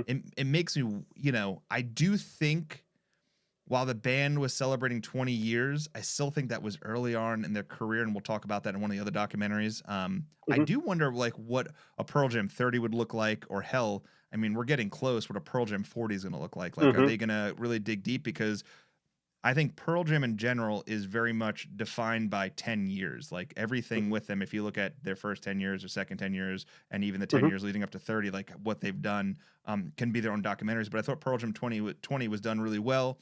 I thought Hmm. it was entertaining. I thought they you can see that it was done with love and care, and it was made for the fans. But I also feel like if you weren't a fan of the band, kind of like with some kind of Monster or Metallica, you can go back, watch this, and learn something to walk away and enjoy it. Yeah, yeah, I agree. PJ 20 is a really great documentary. Cameron Crowe put a lot. You could tell it was just really made with love and care. It really gives you an idea of the full first 20 years of the band. I think it'll be really interesting if they do something for 40 years. I can't believe that they were getting on the verge of being together for 40 years. It's really kind of mind blowing to me. But 100%. yeah, that's a great movie. So I'm going to cheat a little bit, and we talked about it already. So I'm going to do the Decline trilogy. Decline, Western Civ 1, 2, and 3. We talked about one. Um, I just love how these three movies, and if you haven't seen the Decline 2, the Metal Years, and then Decline 3, um, how it really spans a lot of the time. And my list kind of focuses on a lot of the music that we grew up and listened to, in several different ways, and I'll kind of explain that. But Decline really hits that. Decline 1 hits that punk from the 70s, 80s. Decline 2 is kind of when we were growing up, and it was all that hair metal, which I think is Decline 2 is more fun than anything else. It's less about like serious music, and it's more just about brain dead weirdos trying to make it as a as hair band as people in hair bands. And then Decline 3 tends to be it's about it's about more punk in the 90s. Kids are waiting to see Offspring and Green Day, but it really focuses more on the fans and the kids that are like street punks in LA, which I think is really interesting. And there's a lot of cool stories about just the kids, and it's a little bit more sad and depressing than the first two. But I think as a a trilogy, they all work well together, and it really kind of spans that 20, 30 years from the 70s to the 90s. But I really like those. I watch them a lot. Okay. Um, I've watched the first two. I've not watched the Okay. third one. And like I said, I thought I had seen these before, but I hadn't. But I was so enthralled with with the first one that I was like. And then we had talked, and you're like, "Oh, there's more." I'm like, "Oh, okay." So then I watched the Yeah. second one. Um, The it is people in the second one are just like they're all like, I'm gonna make it. they I'm clearly gonna make it. Well, why? Because I won't stop. Okay, yeah, whatever. yeah. Like At some point you're going to like I wish, and I searched for this. I've searched for it several times. I wish we could go back and find out what happened to those all of the people. people that were trying to make it in bands. Because I'd like to know. Because some of them are like, oh, just roll me in a grave and throw some flowers on me when I'm dead or whatever. I want to know who, like, if this guy was selling insurance or whatever. But Yeah, that's that to me is kind of that's it's just I think the music is actually not bad in that particular no. documentary. It's fun to put on and just listen to while you're doing something. Okay. Well, yeah, I agree with you. Great. It is definitely a some. I almost feel like being a music fan, it's almost a must watch. Oh, I think so. Yeah, I agree. The next one, What's another one? What's your the next next one? one for me is so this is an interesting one because it's not about an artist, but about the fan perspective. There's this movie that came out in 20.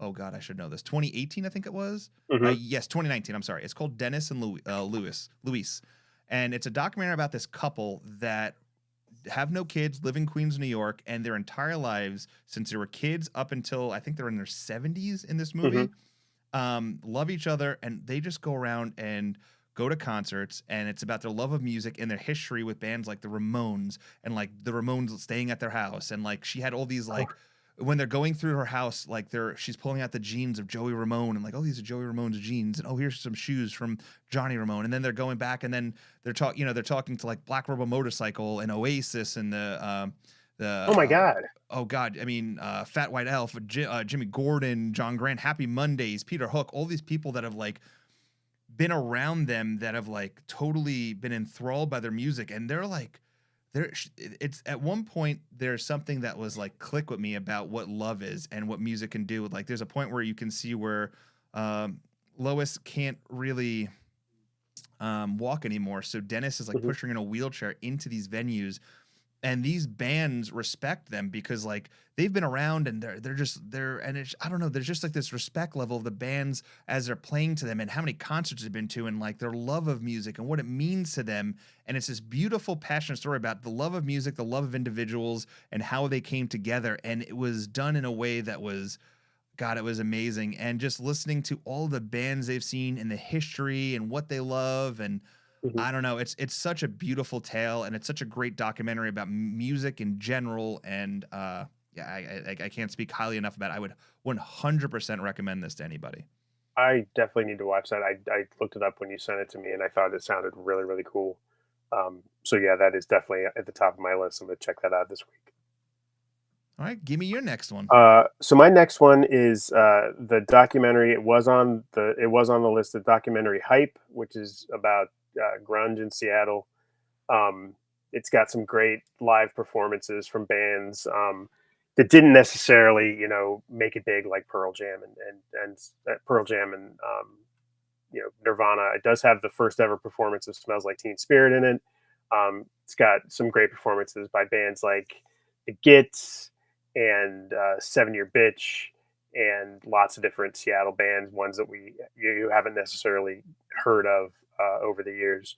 But I think it's a really cool. It goes along with kind of the Decline movies because it's kind of outside of punk and after punk and after the hair metal thing, then we've got grunge, and so you've got Hype that's talking about Seattle and the scene and Sub Pop and their whole like weird world domination stuff and how they really kind of tried to hype the label versus hyping bands and how bands all of a sudden got big and then there were people coming into Seattle to try and sign new bands and just kind of that feeding frenzy around what a scene is. And I think it's really interesting. It's got great music and I watch that one quite frequently, so it's one of my favorites, and it's just got a lot. It's got little Pearl Jam in there, so a couple of Eddie Vedder interviews. So it's really interesting to kind of get that ground perspective on what happened in Seattle. Yeah, and it's one of those. It's a yearly watch for me. And Yeah. what I love about it is it's the behind the scenes of success of other bands, of what was Hmm. around them. And that was always intriguing to me because when you love the band and kind of seeing what's around that, that was always it's a clever way of looking at it. And I love the fact Hmm. that the artists that were in Seattle still respect each other and respected others that didn't make it and always pushed them to go further. I don't know. No, This I is was this. actually listening. There's a guy on YouTube that does a lot of interviews, and I was listening to an interview today with it was Kim Thale and Chris Novoselic and Jack Endino, who produced a lot of the early Sub Pop stuff, just talking about Soundgarden and Nirvana and just the amount of respect that those guys had for one another and the different types, because Soundgarden and Nirvana were, they were heavy, but they were totally different types of music. Um, but just to hear the respect they had for one another is really cool. I mean, there wasn't. I think that the media tried to portray this whole like Nirvana versus Pearl Jam thing, but I don't think that was really real. I think that was just some sort of media concoction to make things exciting or whatever because we have to build things up to tear them down. 100%. But yeah, hype is a great documentary. If you haven't seen it, I go watch it. definitely put it on your list. The Hmm. next for me was End of a Century. This is an interesting documentary because what the original idea behind the documentary was making a documentary leading up to the Ramones going into the Rock and Roll Hall of Fame was the original idea behind this documentary. What happens is, as they're filming this documentary, Jim Fields, who was the director, started seeing the decline of Dee Dee Ramone and his health. And in this documentary, you see Dee Dee Ramone die, you see Joey Ramone die, and then you see Johnny Ramone die, all in this documentary when it was being filmed, and it wasn't supposed to happen. Mm-hmm. And you see this gritty, like you see they show you the last performance from the Ramones, which was interesting because still to this day, this is, and it kills me that no one's ever asked this question. It's something that if I ever interview Eddie Vedder, would be a question to ask is, you know, the last song ever performed by the Ramones, Eddie Vedder was pulled on stage for. Like that was, it was the last song before him. Eddie came out and sang with the Pinhead mask on. And I wonder if I don't think he knew it was their last song either, because I think he was kind of shocked when he went off on stage and they were walking off like he was expecting more. But anyway, the documentary is this beautiful tale of a band from Queens in 1974 making it, the struggles they had, because they never were financially successful. Like when you go into, when they're interviewing Johnny Ramone in his house, he's in a very small Queens home where you can, from the interview place, you see the kitchen over his shoulder and his bedroom, and it's small. They never were super successful. Mm-hmm. So it's a tough documentary to watch because it's a beautiful story of a band falling apart and them filling in gaps, and they're like, you can see that they love each other, but they'll never work together.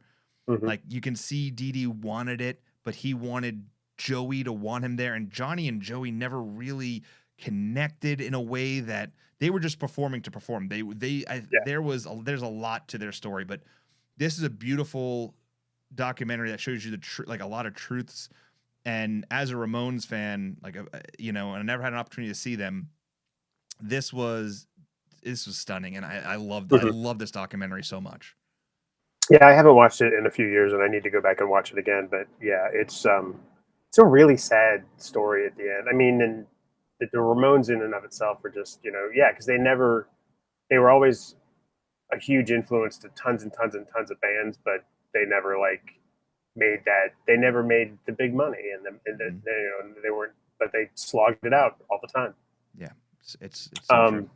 So next on my list, and I don't know if you've seen this documentary, it was on the list higher up, but Dig, which is so Dig is a documentary about two bands. So this is kind of like the post grunge of my list. So after Hype, we've got Dig, which features the Dandy Warhols and the Brian Jonestown Massacre. Yeah.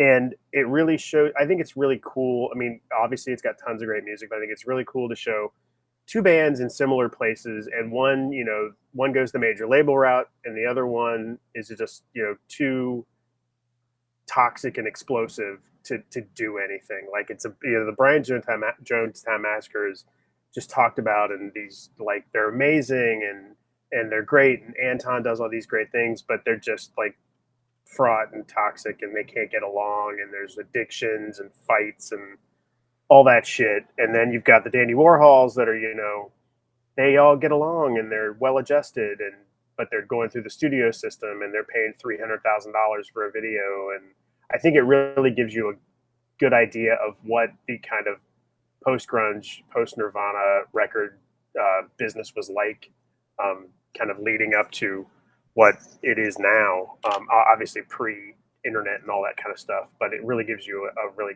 good glimpse of two really great bands in two different places, and kind of what happens, when you get inside, you get inside that system, that record company system, or you stay outside and see what happens. So I watch that pretty frequently, and it's a great documentary. So once you said who it was about, I clicked. I have seen that one. Yeah. And it's the Brian Jonestown Massacre. Thank you. His like ego in this documentary. Anton is insane. He is nuts. Actually, they're coming to Kansas City in September, and I'm like, I am going to that. Like, there's no chance I'm not going to that. And the thing about the thing that I think is cool about a band like the Brian Jonestown Massacre is because they still have that level of danger that rock and roll is supposed to have.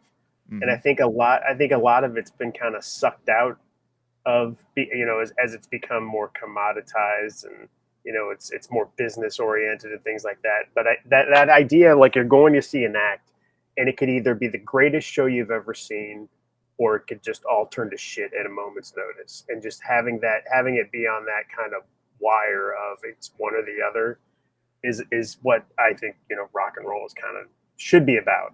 And we don't get enough of that nowadays. It's Everything's a little too safe, I think. Yeah, I kind of agree with you on that one. Yeah, There's a lot of safeness going on. but they're fucking crazy. They So are if you, pretty awful. yeah, I'm totally gonna go see them.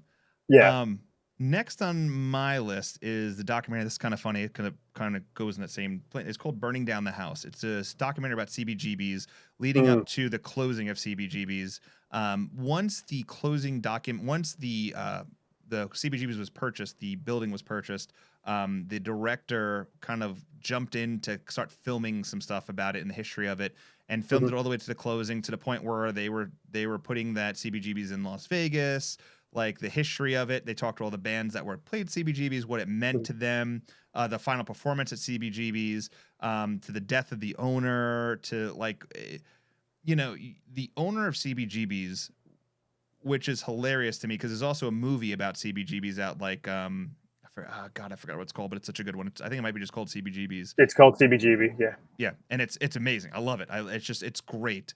Um, there is CBGB's really was a great platform for so many artists that we all love to this day. Mm-hmm. Like, without CBGB's, we might not have the Police, Blondie, I the think Ramones.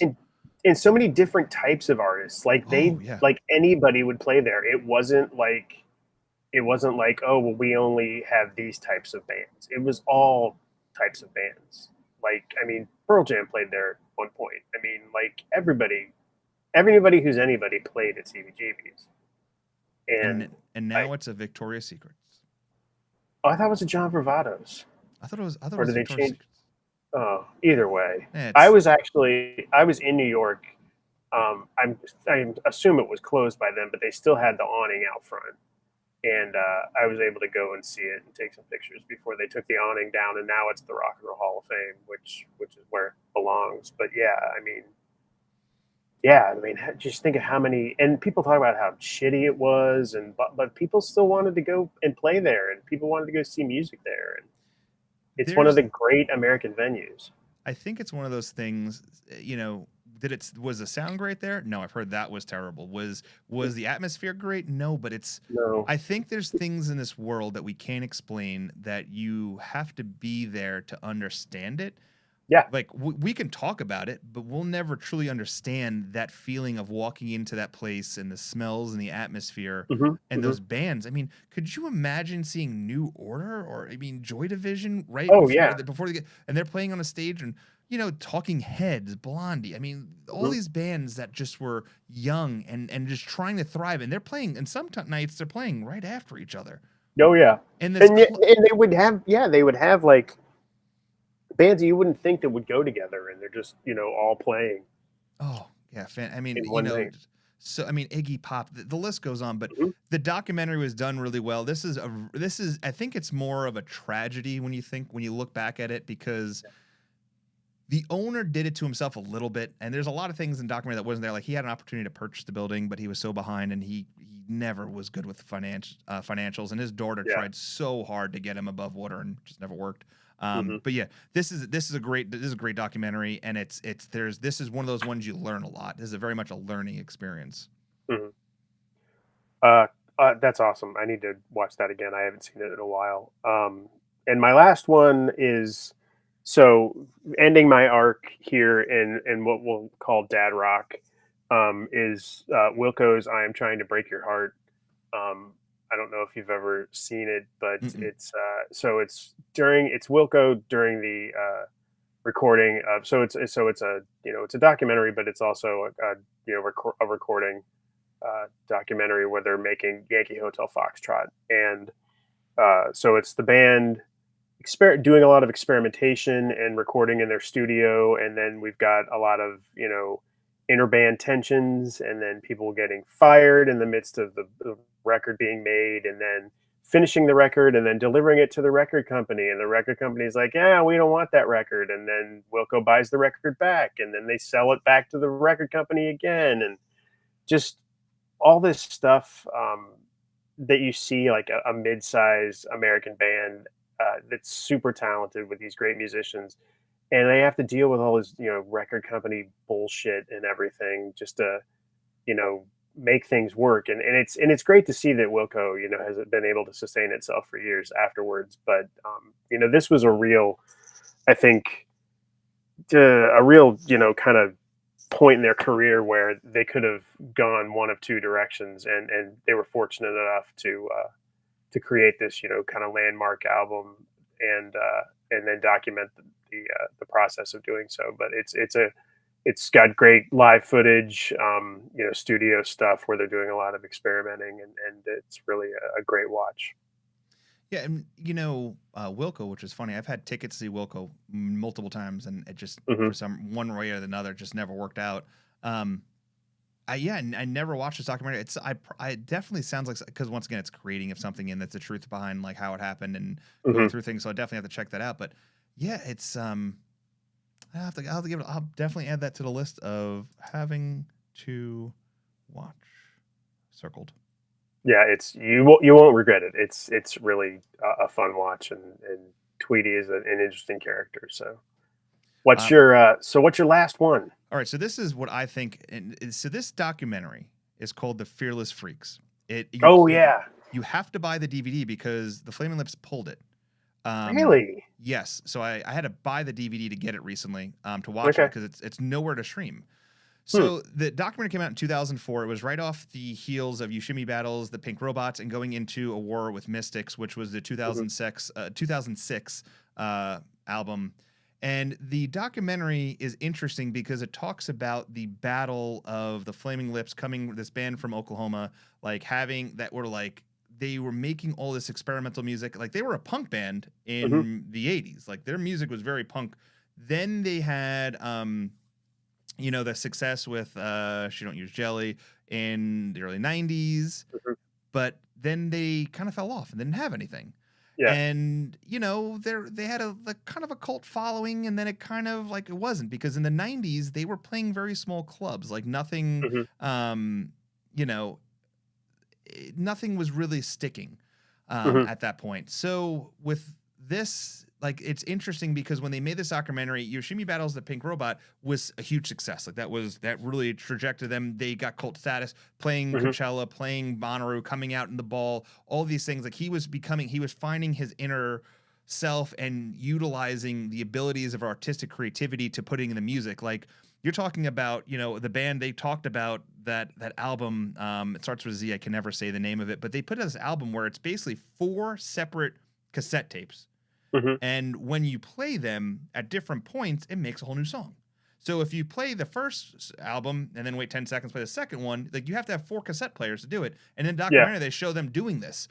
Hmm. And they talk about like the struggles of the band and how because they've gone through a lot of band members. And I Yeah. mean, in the documentary, they even have one band member using drugs and I mean, there's so much to it. Hmm. And it is a great behind the scenes look at this band. But what was interesting to me was I remember watching this documentary when it came out, and then seeing the Flaming Lips with my wife, and then they had another uptick in their career, and they've been an uptick. They have a cult following. I've seen the Flaming Lips quite a few times. They're an amazing Oh yeah. band live, Hmm. probably top 5 in my opinion. Just their show, their visuals, everything about it. It just makes you feel good. You feel like you're lost. It's fantastic. Hmm. Um, but it is a truthful documentary. But what happened was they put it out because they thought that they had hit their peak. Like they thought that Yoshimi was going to be their peak. They were making the next album. It was going to be decline.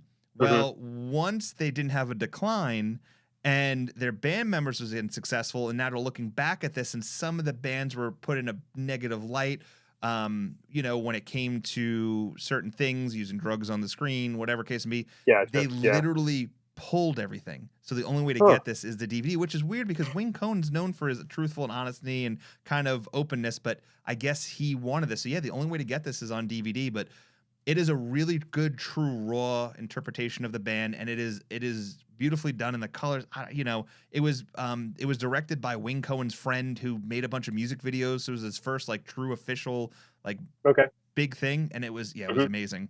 So it was good stuff. So Yeah, here, man, there was a this I think it had to have been the summer of, like, 94 or 95.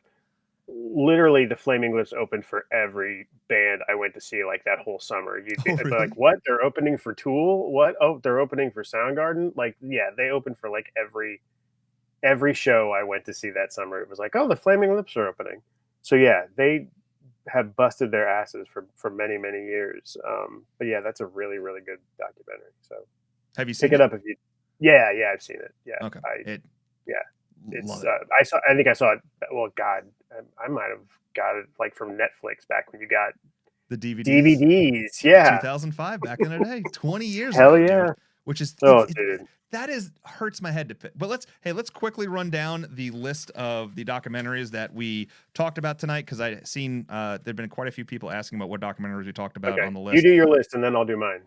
All right. Well, let's first. I'm gonna do Rolling Stones. The Oh, top okay. 10 off of Rolling Stones was number 10 was Some Kind of Monster, the Metallica documentary. Homecoming, the documentary about Beyonce playing at Coachella. Monterey Pop, which is a documentary about Monterey Pop, the festival before Woodstock. Then you had Cobain, Montage of Heck, the HBO documentary about Nirvana, about Kurt Cobain. The Decline of Western Civilization, Part One, the 1981 documentary about the punk scene coming out. Amazing Grace, the A24 documentary, came out in 2018 about Aretha Franklin playing at the Baptist Church. Stop Making Sense, the Talking Heads documentary about their last show, the last tour they performed. Gimme Shelter, which was the documentary about Rolling Stones' performance with the Hell's Angels and the passing of the concert viewer. The Last Waltz, which is the documentary about the band's last performance on Thanksgiving. And then Don't Look Back, which is the Bob Dylan documentary. I'll let you go to your top five, Brian. My top 5 in no particular order, and like I said, I cheated a little bit, are Decline of Western Civilization 1 through 3, Hype, Dig, which features the Dandy Warhols and the Brian Jonestown Massacre, and Wilco's I Am Trying to Break Your Heart. You forgot one. Wasn't Funky Monks on yours? Funky Monks, I dropped it. I mean, I since I did the Decline thing, but no, Ah, if you haven't seen, take a look. If you haven't seen Funky Monks by the Red Hot Chili Peppers, it documents the making of Blood Sugar Sex Magic. You can see it on YouTube. It's really good. okay. And then for me, I had Pearl Jam 20, which is a documentary about Pearl Jam's 20th anniversary. Dennis and Lois, which is the documentary about two elder music fans that live in Queens, New York, and their history of seeing bands such as the Ramones and Black Rebel Motorcycle Club and Oasis and things of that nature and their connection to the music. End of a Century, which is a documentary about the Ramones leading up to them going into Rock and Roll Hall of Fame and the deaths of three prominent members of the band. Burning Down the House, which is the documentary about CBGBs and the closing of CBGBs and the history of it. And then the last one is The Fearless Freaks, which is a documentary about the Flaming Lips in 2005, leading out of the success of Yoshimi battles the Pink Robot and so much more. So that was that in a nutshell. Well, that was a I think that mouthful. was pretty good. I thought so too. I thought so. Yeah, That was good. And we went. Listen, that's a long. We have. I don't know if we've ever done a show this long. That's almost 2 hour it's long well, show. we had a lot to talk about. We had a lot to talk about. Yeah, A lot to talk about. Well, I enjoyed this. I definitely, if me you too. are into music documentaries, this is a good way to get into them for sure. If you've never watched some of these, definitely check them out. I would stay away from Rolling Stones because I think some of theirs is absolute dog shit. That's just my But opinion. yeah, take a look. Take a look at the Rolling Stone list. We'll post the link to the 70 greatest, and then I sent Anthony the link to the one from uh, 10 years ago, the 40 greatest. You can take a look at some of them. But yeah, there are some good ones on there. Um, you know, pop around. Some of the new ones that were added from the last list that were, it created in between. There was a Grateful Dead, Long Strange Trip, Velvet Underground documentary, the Amy Winehouse documentary, Amy. Also came out in 2015. That's a really good documentary, and that was pretty high on the list. Really, really sad, but there are a lot of really interesting documentaries on the list. So, and a lot of them are streaming, so you can go and watch them for free. That's right. All right, I'm going to start hitting the music in the background. We're going to be listening to the Viagra Boys' new single that just came out today, The Bog Body, which I love the Viagra Boys. Yes. So if you haven't listened to Viagra Boys, I'm going to be pushing them like crazy. But anyway, give them a listen. Brian, anything you want to mention before we head? No, just good luck with the half marathon, and we'll talk to you guys next month. All righty, until next time, that's Brian, I'm Anthony, and you just listened to another Unnecessary List. I can't help it.